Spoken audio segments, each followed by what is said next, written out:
Saudara, mari kita berdoa. Kami sungguh meyakini bahwa Engkau adalah Allah yang hadir dalam perjalanan hidup kami. Apapun dan bagaimanapun situasi yang kami hadapi, Engkau selalu beserta dengan kami. Itulah yang membuat kami bersyukur, karena kami punya Tuhan yang baik, dalam Tuhan kami Yesus Kristus, yang kehadirannya selalu kami rasakan dalam perjalanan kehidupan kami. Syukur itulah yang kami hayati dalam ibadah kami di hari ini, ibadah yang memperjumpakan kami dengan Tuhan, juga ibadah yang memperjumpakan kami dengan saudara yang kami kasihi dan mengasihi kami dimanapun kami berada. Dalam ibadah ini kami kembali akan membaca dan merenungkan firman Tuhan. Kami menyadari kelemahan dan keterbatasan kami sebagai manusia, tapi kami percaya bahwa Roh Kudus membimbing dan mengurapi setiap kami. Hamba-Mu yang Tuhan percayakan untuk menyampaikan kebenaran firman, dalam segala keterbatasan Tuhan memperlengkapi. Dan bagi setiap kami umat Tuhan yang menyambut firman, kiranya firman yang kami dengar sungguh meneguhkan, menguatkan iman kami akan panggilan untuk bekerja di ladang yang Tuhan percayakan kepada kami. Bersabdalah Tuhan, kami siap untuk mendengarkannya. Dalam nama Tuhan kami Yesus Kristus, Sang Firman yang hidup, kami berdoa. Amin.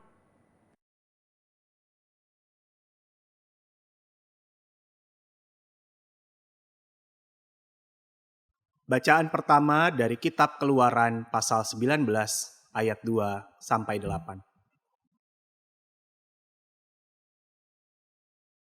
Setelah mereka berangkat dari Rafidim, tibalah mereka di padang gurun Sinai. Lalu mereka berkemah di padang gurun. Orang Israel berkemah di sana di depan gunung itu. Lalu naiklah Musa menghadap Allah. Dan Tuhan berseru dari gunung itu kepadanya, "Beginilah kau katakan kepada keturunan Yakub dan kau beritakan kepada orang Israel. Kamu sendiri telah melihat apa yang kulakukan kepada orang Mesir, dan bagaimana aku telah mendukung kamu di atas sayap Raja Wali dan membawa kamu kepadaku. Jadi sekarang, jika kamu sungguh-sungguh mendengarkan firman-Ku dan berpegang pada perjanjianku, maka kamu akan menjadi harta kesayanganku sendiri dari antara segala bangsa. Sebab akulah yang empunya seluruh bumi. Kamu akan menjadi bagiku kerajaan imam dan bangsa yang kudus. Inilah semuanya firman yang harus kau katakan kepada orang Israel." Lalu datanglah Musa dan memanggil para tua-tua bangsa itu, dan membawa ke depan mereka segala firman yang telah diperintahkan Tuhan kepadanya. Seluruh bangsa itu menjawab bersama-sama, "Segala yang difirmankan Tuhan akan kami lakukan." Lalu Musa pun menyampaikan jawab bangsa itu kepada Tuhan. Demikianlah sabda Tuhan. Syukur kepada Allah.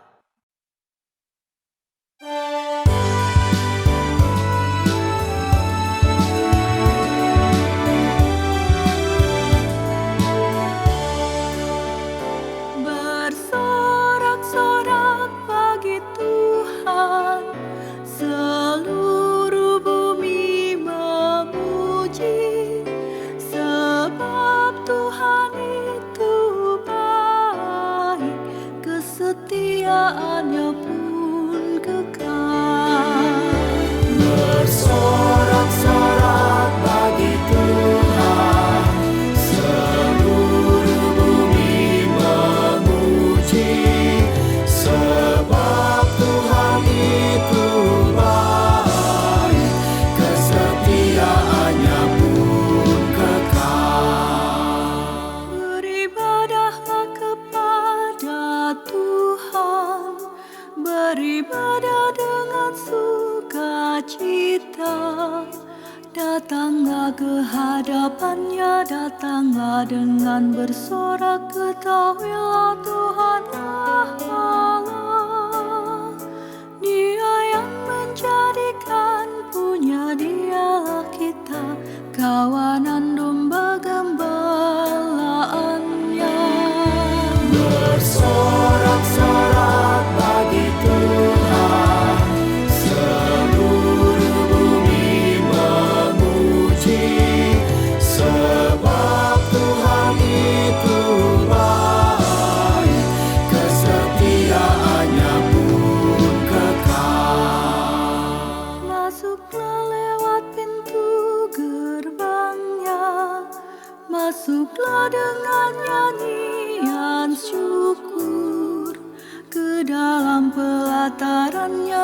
dan puji-pujian, bersyukur dan puji nama-Nya.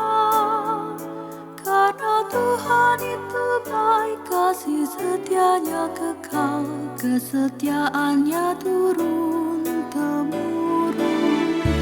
Bersorak-sorak bagi Tuhan, seluruh bumi memuji, sebab Tuhan itu baik, kesetiaannya pun kekal.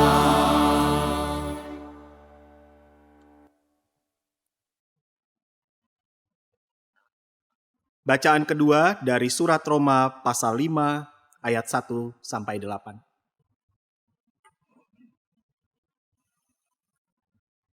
Sebab itu, kita yang dibenarkan karena iman, kita hidup dalam damai sejahtera dengan Allah oleh karena Tuhan kita, Yesus Kristus. Oleh Dia kita juga beroleh jalan masuk oleh iman kepada kasih karunia ini. Di dalam kasih karunia ini kita berdiri dan kita bermegah dalam pengharapan akan menerima kemuliaan Allah. Dan bukan hanya itu saja, kita malah bermegah juga dalam kesengsaraan kita. Karena kita tahu bahwa kesengsaraan itu menimbulkan ketekunan, dan ketekunan menimbulkan tahan uji, dan tahan uji menimbulkan pengharapan. Dan pengharapan tidak mengecewakan, karena kasih Allah telah dicurahkan di dalam hati kita oleh Roh Kudus yang telah dikaruniakan kepada kita. Karena waktu kita masih lemah, Kristus telah mati untuk kita, orang-orang durhaka, pada waktu yang ditentukan oleh Allah. Sebab tidak mudah seorang mau mati untuk orang yang benar, tetapi mungkin untuk orang yang baik ada orang yang berani mati. Akan tetapi Allah menunjukkan kasih-Nya kepada kita, oleh karena Kristus telah mati untuk kita ketika kita masih berdosa. Demikianlah sabda Tuhan. Syukur kepada Allah. Injil Tuhan kita Yesus Kristus menurut Matius pasal 9 ayat 35 sampai dengan pasal 10 ayat ke-8. Demikianlah Yesus berkeliling ke semua kota dan desa. Ia mengajar dalam rumah-rumah ibadat dan memberitakan Injil Kerajaan Sorga, serta melenyapkan segala penyakit dan kelemahan. Melihat orang banyak itu, tergeraklah hati Yesus oleh belas kasihan kepada mereka, karena mereka lelah dan terlantar, seperti domba yang tidak bergembala. Maka katanya kepada murid-muridnya, "Tuaian memang banyak, tetapi pekerja sedikit. Karena itu mintalah kepada Tuan yang empunya tuaian, supaya ia mengirimkan pekerja-pekerja untuk tuaian itu." Yesus memanggil ke-12 muridnya dan memberi kuasa kepada mereka untuk mengusir roh-roh jahat dan untuk melenyapkan segala penyakit dan segala kelemahan. Inilah nama ke-12 rasul itu. Pertama, Simon yang disebut Petrus dan Andreas saudaranya, dan Yakobus anak Zebedeus dan Yohanes saudaranya, Filipus dan Bartolomeus, Thomas dan Matius pemungut cukai, Yakobus anak Alfeus dan Tadeus, Simon orang Zelot, dan Yudas Iskariot yang mengkhianati Dia. Ke-12 murid itu diutus oleh Yesus dan Ia berpesan kepada mereka, "Janganlah kamu menyimpang ke jalan bangsa lain atau masuk ke dalam kota orang Samaria, melainkan pergilah kepada domba-domba yang hilang dari umat Israel. Pergilah dan beritakanlah kerajaan sorga sudah dekat. Sembuhkanlah orang sakit, bangkitkanlah orang mati, tahirkanlah orang kusta, usirlah setan-setan. Kamu telah memperolehnya dengan cuma-cuma, karena itu berikanlah pula dengan cuma-cuma." Demikianlah Injil Yesus Kristus. Berbahagialah mereka yang mendengarkan firman Allah dan yang memeliharanya. Haleluya. Haleluya,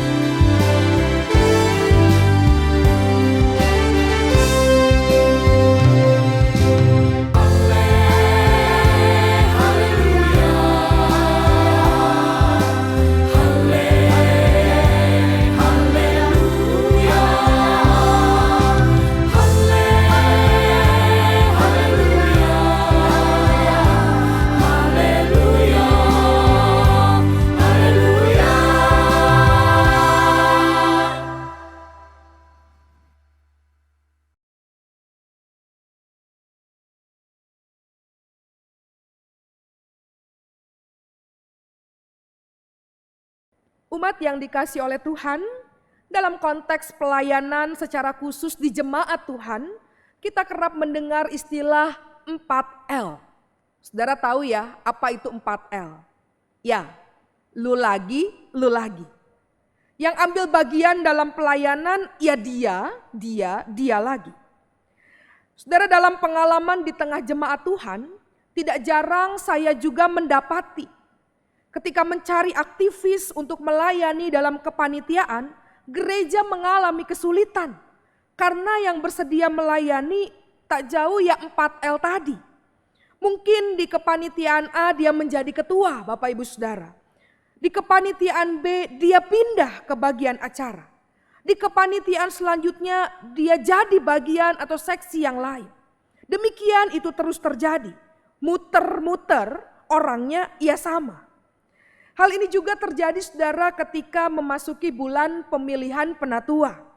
Dari beberapa sharing dengan rekan sepelayanan, mencari calon penatua juga ternyata tidak mudah saudara. Ada berbagai alasan yang dikemukakan sebagai bentuk halus untuk menolak panggilan menjadi rekan sekerjanya dalam jabatan penatua. Persoalan waktu, kesibukan, atau perasaan bahwa dirinya tidak mampu. Karenanya jargon yang disampaikan, udah jangan saya, lebih baik dia. Dia lebih mampu, dia lebih bisa. Itu hanyalah sebagian dari begitu banyak alasan yang diungkapkan. Karena itu pelayanan sebagai penatua pun ya 4L tadi. Atau kalaupun berganti, biasanya pasangannya, istrinya atau suaminya yang kemudian menjadi penatua. Saudara yang dikasih oleh Tuhan, inilah situasi yang dijumpai dalam kehidupan pelayanan jemaat Tuhan. Dan bukan tidak mungkin ini pun terjadi dalam kehidupan jemaat di mana saudara berada. Ladang pelayanan terbuka amat lebar dan luas. Namun ada berbagai tantangan, pergumulan yang dihadapi. Sehingga tidak banyak umat yang mau dan mampu memberi diri untuk menjadi pelayan dan bekerja di ladang Tuhan. Ini menjadi sebuah keprihatinan saudara, karena sesungguhnya dibutuhkan kesediaan kita, umat Tuhan, untuk menyambut panggilan Tuhan. Terlebih di tengah dunia yang penuh dengan dinamika. Dunia yang di dalamnya amat membutuhkan keterlibatan, kehadiran, bahkan juga pelayanan setiap kita. Saudara, pergumulan inilah yang digambarkan dalam bacaan Injil kita pada hari ini. Kalau kita melihat situasi dan konteks dari Injil Matius 9, mulai dari ayat ke-35 yang kita baca, maka kita dibawa pada sebuah penggambaran bagaimana umat yang ada pada saat itu diperhadapkan pada kondisi yang lelah dan juga terlantar.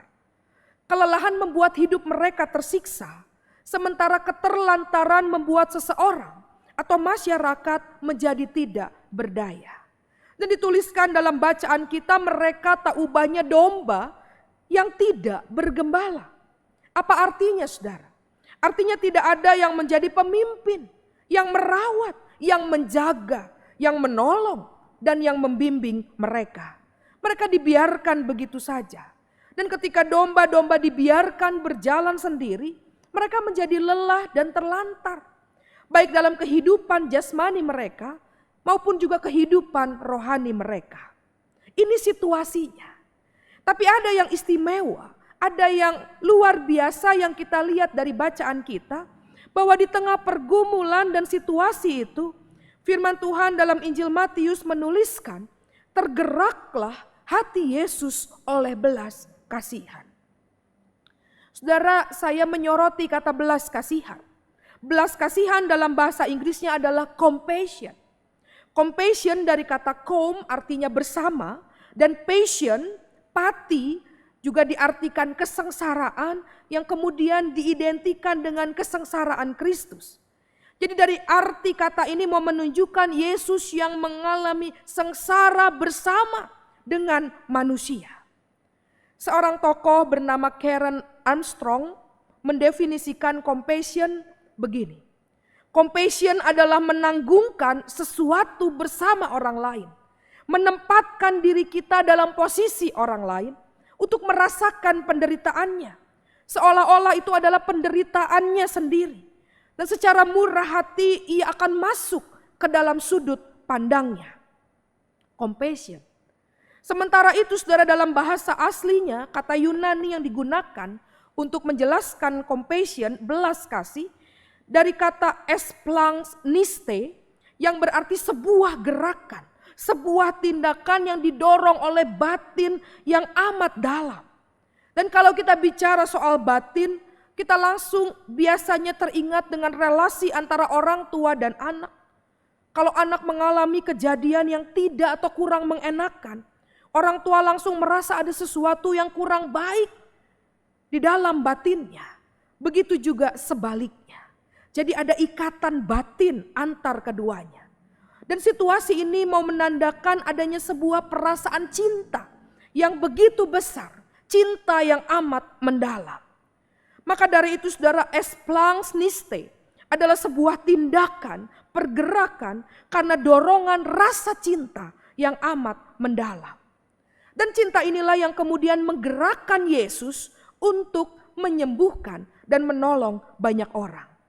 Kalau kita lihat pasal sebelumnya saudara, orang banyak ini adalah mereka yang seringkali dikucilkan di tengah masyarakat. Ada orang lumpuh, orang buta, orang bisu, perempuan yang kerap dipandang sebelah mata, pemungut cukai dan lain sebagainya. Mereka adalah orang-orang yang ada dalam gambaran tadi.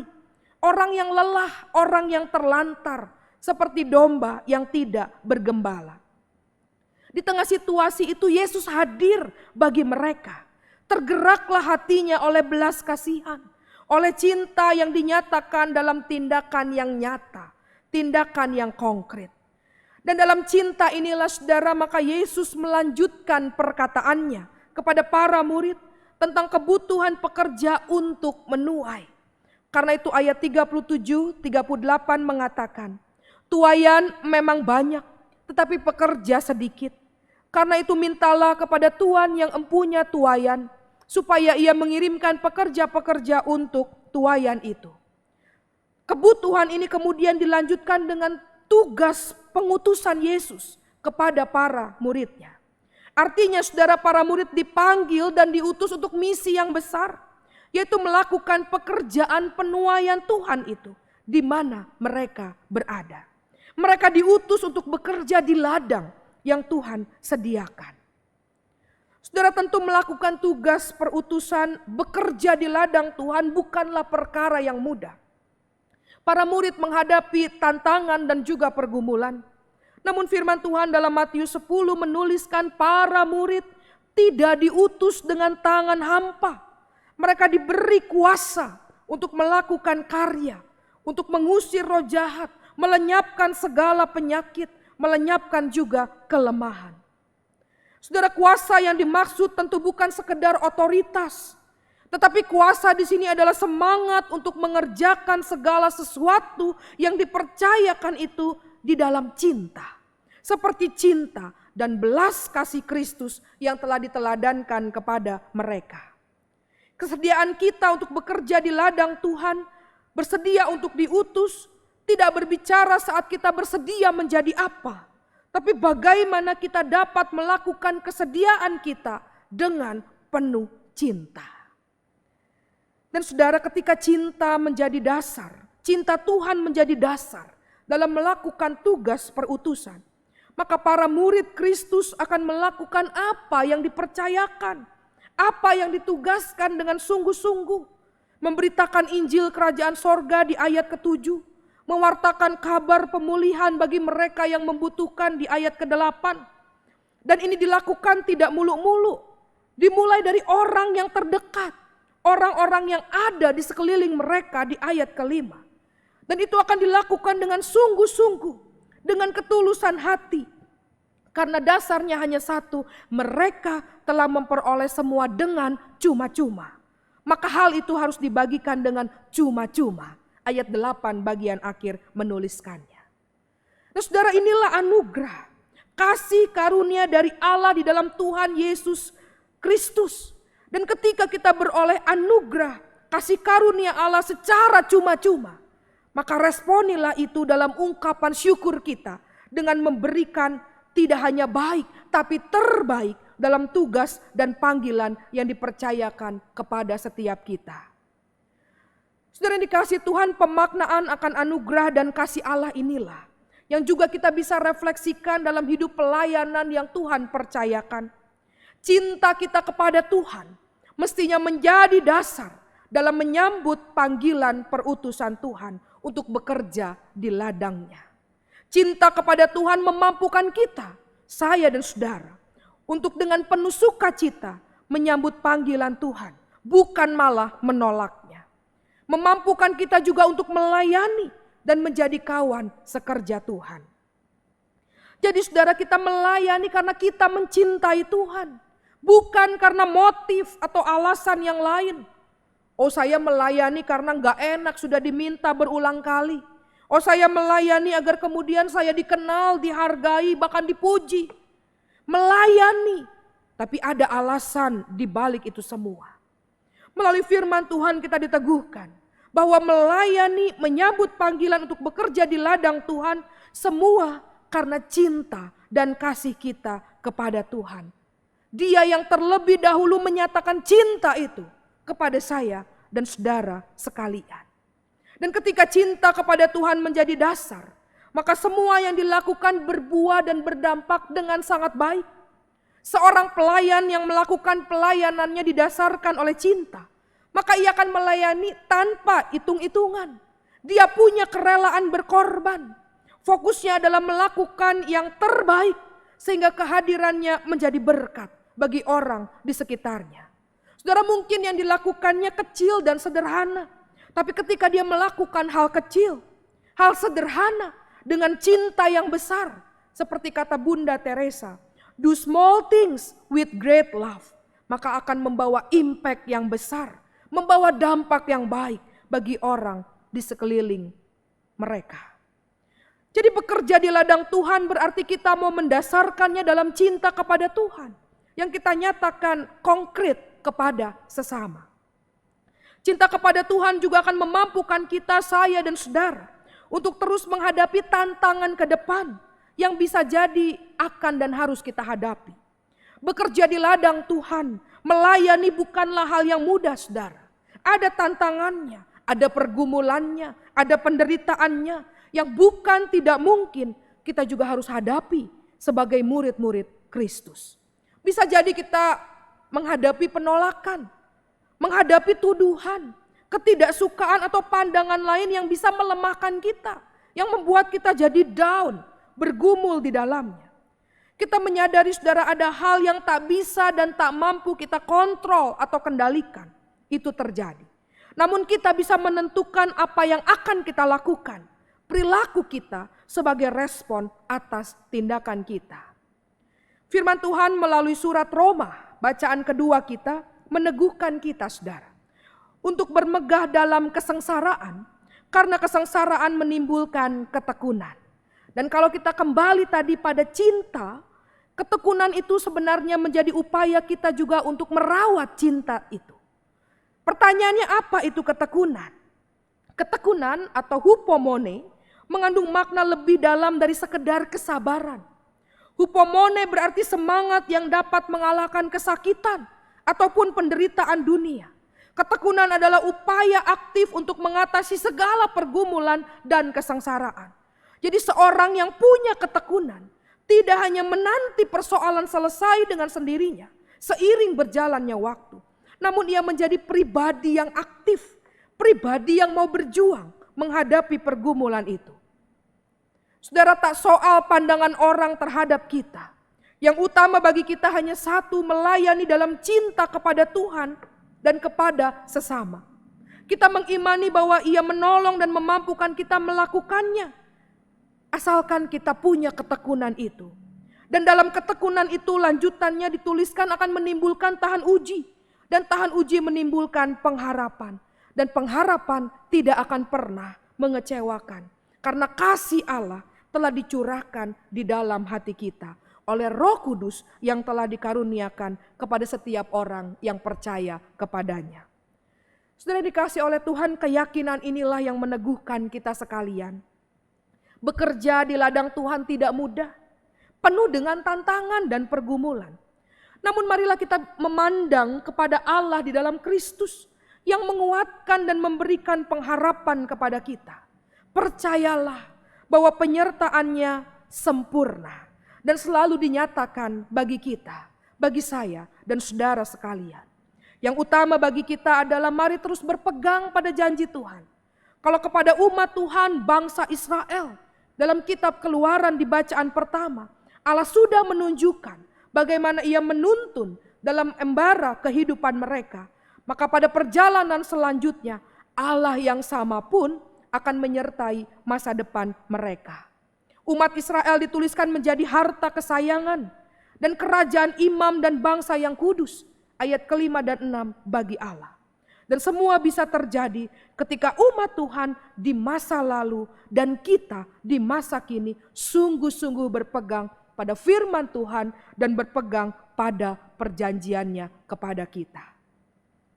Saudaraku, umat yang dikasihi Tuhan, bekerja di ladang Tuhan adalah sebuah anugerah. Karena itu marilah kita sambut dalam cinta seperti Kristus telah menyatakan cinta dan belas kasih itu, compassion itu kepada kita sekalian. Dia mengutus kita untuk menyambut panggilan melayani dan berkarya untuk kemuliaan namanya. Selamat bekerja di ladang Tuhan. Kiranya Tuhan menolong dan memampukan saudara dan kita semua melakukannya. Tuhan memberkati. Amin.